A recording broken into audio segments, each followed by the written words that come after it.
Shalom. Welcome to Challenging Torah, a project of the Malibu Jewish Center and Synagogue.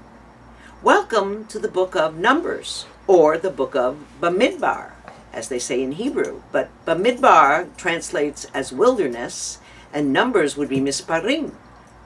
And in this conflict of what do we call this book is the essence of the entire story. This tension between order and chaos. And so we begin with the quote, "On the first day of the second month in the second year following the exodus from the land of Egypt, Adonai spoke to Moses in the wilderness of Sinai, in the tent of meeting, saying," wow, that's specific. We know exactly where they are. We know how long they've been on the journey, but we don't know how long the journey is going to last. Is it another year? Is it another 38 years? Now we know. But all our lifetimes, we have no idea the answer to the question, are we there yet? We just don't know. But we know that it's a long, as the Grateful Dead said, what a long, strange trip it's been.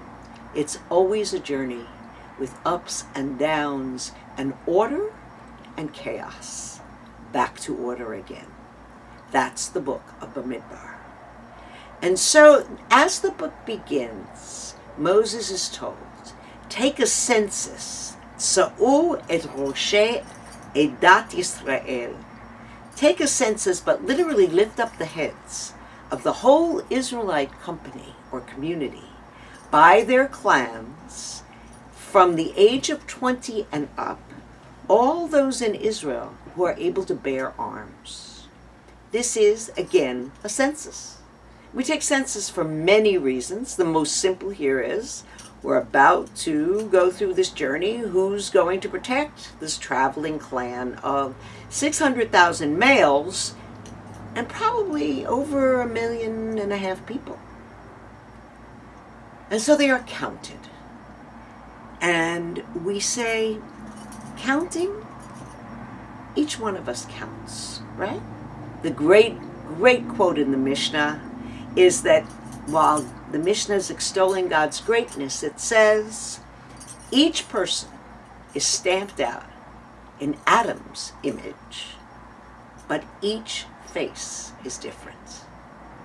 Each one of us is different.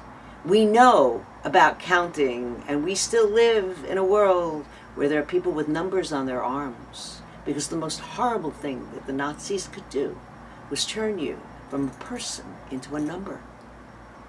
And yet, counting is important. We're in the middle of counting the Omer. Every day counts. And every human being counts for the abilities and gifts that we bring to the world that is different, each one of us, from the next. And so those who are part of this synagogue received a little card that said, "The world was created for my sake," on one side, right? And I count. The flip side, however, reads, "I am but dust and ashes." This is pretty much the Numbers Bamidbar story. Numbers, I count. Bamidbar, which means in the wilderness, anybody who has spent time in the California desert, for example, knows that to look up at the stars is to know how small we are in the infinity around us. To look at these craggy cliffs, anyone who's been to visit any of our Dead Sea, or wherever there is desert, we realize that this is a spiritual experience, because we realize that we are but a blip in humanity. The world was created for my sake, and I am but dust and ashes. And so, in this chaos and ordering process, God instructs all of the tribes to march according to their tribes and within the tribes' clans, and everyone will have a banner according to his tribe. It is ordered which tribes go next to which tribes. It is based on the order of actually who the matriarchs were. And in the center is a tabernacle. In the middle of all the chaos, there is an ordered, structured space. And God speaks through the two cherubs that are on the kaporet, the top of the ark. That's the structure. And so they continue their march. Yet, in that infinite world, we know that the order will be affected by the chaos around it. And we also will not follow all these rules. So many years later, the prophet Hosea, as the Haftorah for this week's portion, says, the children of Israel will be as numerous as the stars in the sky. This was the process that God began the whole conversation with Abraham. We won't be able to count them, he says. And then at the beautiful end of this Haftorah portion, with this week's portion of Bamidbar, we hear, Arashtich li la'olam. God says, I will espouse you to me forever, no matter what fights we have. Arashtich li